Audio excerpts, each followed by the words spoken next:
Right, new this morning, Representative David Schweikert says he is going to be running for the next governor of Arizona and joins an already crowded Republican primary that includes Representative Andy Biggs and Karen Taylor Robeson, who both have the support of President Trump. But the big question is, what does this mean for Arizona's competitive 1st congressional district?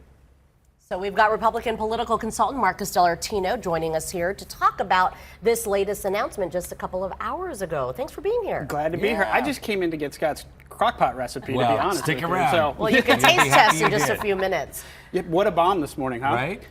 And so just to put it in context, he did an interview with the Washington Post. He's already got his fundraising emails out to everybody. So he's in and running for governor. It means we've got a 3-way primary for the Republicans for the governorship, while Katie Hobbs has a clean path into the general election. So what about the 1st district? First district is a competitive district. It's a great district. This is really the heart of Phoenix, Scottsdale, Paradise Valley, Fountain Hills.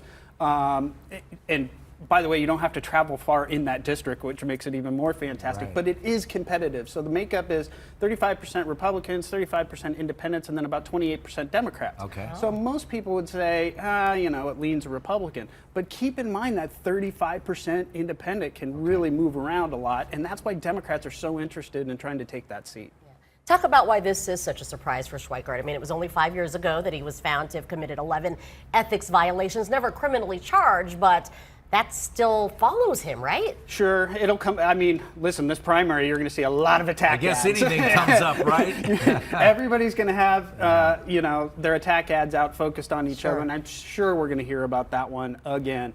But for him, I think he's vested in the congressional retirement system. He's got nothing to lose. He can skip doing that plane flight that's 5 hours, one way, 5 hours back, spend more time with his family, and I think that calculated into his decision. How do you see this governor's race shaping up?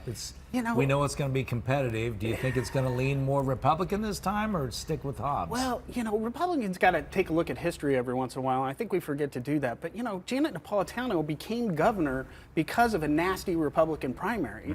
She won Attorney General because of that nasty primary and then moved on to governor. Republicans need to be cautious that that doesn't happen again.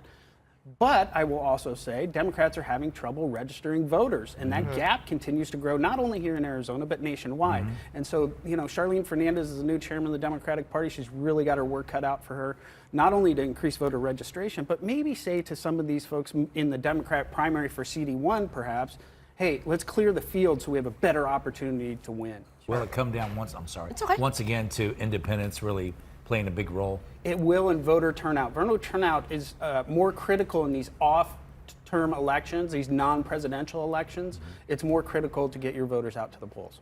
Do you think this is it for our candidates on either side?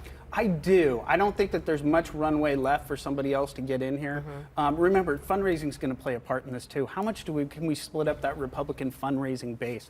Obviously some of these candidates can write their own check but that isn't the case for all of them.